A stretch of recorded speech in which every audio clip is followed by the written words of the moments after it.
Hey gang, welcome back to the show again. And today there's a lot of stuff going on. Got one of this is gonna be the first of 3 episodes today.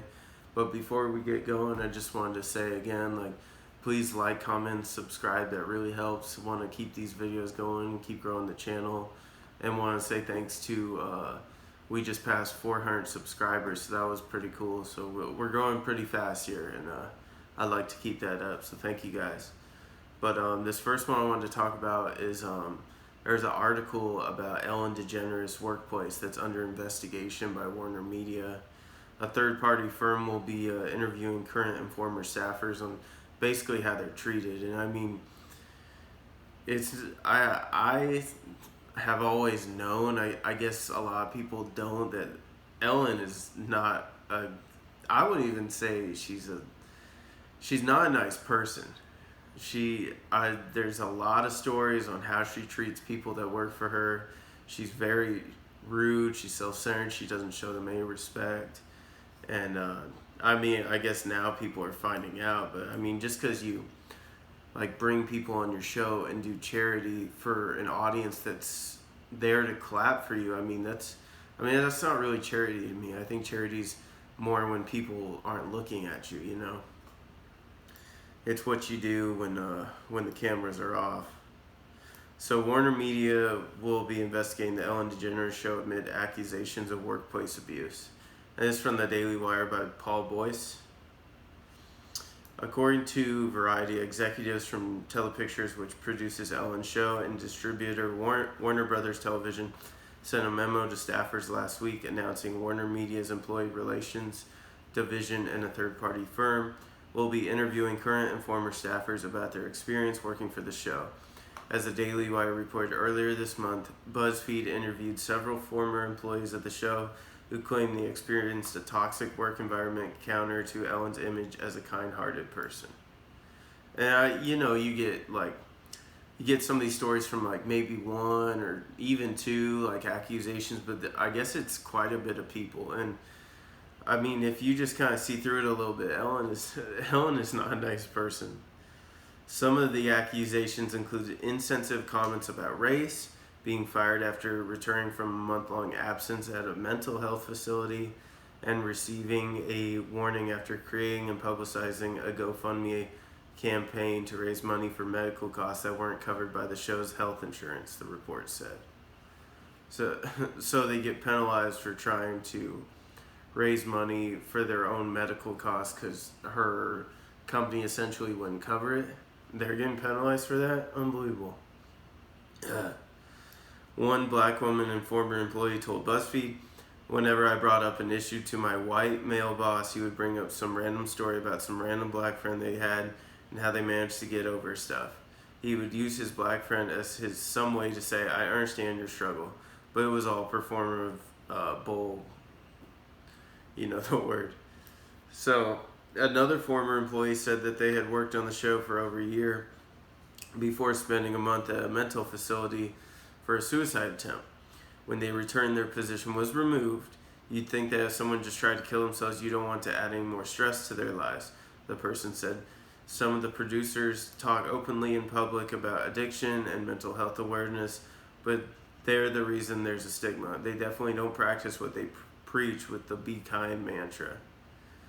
And a lot of this, Hollywood and all this stuff goes on, and I'm glad this is finally going on. Executive producers Ed Glavin, Andy Lassner, and Mary Connelly addressed the allegations in a joint statement. "We are truly heartbroken and sorry to learn that even one person in our production family has had a negative experience. It's not who we are, not who we strive to be, and not the mission Ellen has set for us," the group said. "For the record, the day-to-day responsibility of the Ellen Show is completely on us. We take all this very seriously, and we realize as many in the world are learning that we need to do better, are committed to do better, and we will do better." Prior to the BuzzFeed article, Ellen's reputation began taking considerable hits back in April when Variety reported that much of the crew for her daytime talk show was left in the dark without pay for weeks following the COVID-19 shutdown orders. Shortly thereafter, the media published article after article from staffers and former guests blasting Ellen DeGeneres for allegedly promoting a false brand of kindness. That's what she does. She has people on and then she'll do some charity for some kids and make sure that everyone's clapping. And I mean, like, it's good for the kids. Yeah, I'm like, anything to them is great, but I mean, her charity is very fake. It's very like, you see it with your eyes, but she's not nice to these people. And I mean, these allegations come out, and they're going to continue to come out. It's all about how you treat people when no one's looking, and we got to strive to always be the best we can be with everyone that we interact with. And it just sounds like working for her or her company is just hell. So Tom Major Check, who served as Ellen's bodyguard at the 86th Academy Awards, alleged that she was the coldest celebrity he had ever worked for. I'm holding their hands and walking them through individuals and large groups of people. Ellen is the one person that I've been assigned to. I've been assigned to quite a few celebrities that has never taken the time to say hi to me. Major Check told Fox News, Ellen pretty much just gave me a side glance out of her eye and didn't even say hello or thank you for protecting my mother, my wife, and me. It was very cold and it was very sly, and it was actually kind of demeaning in the way that she treats people other than those who are in her circle. Former Ellen staffer also told the New York Post that all the stories about Ellen's coldness are true. So I mean, these just keep racking and racking up. So is she always nice? No, said the former staffer. It irritates me that people think she's all sweetness and light and she gets away with it. The accusations become so toxic that a source close to Ellen said she was at the end of her rope. Ellen is at the end of her rope, the source told US Weekly.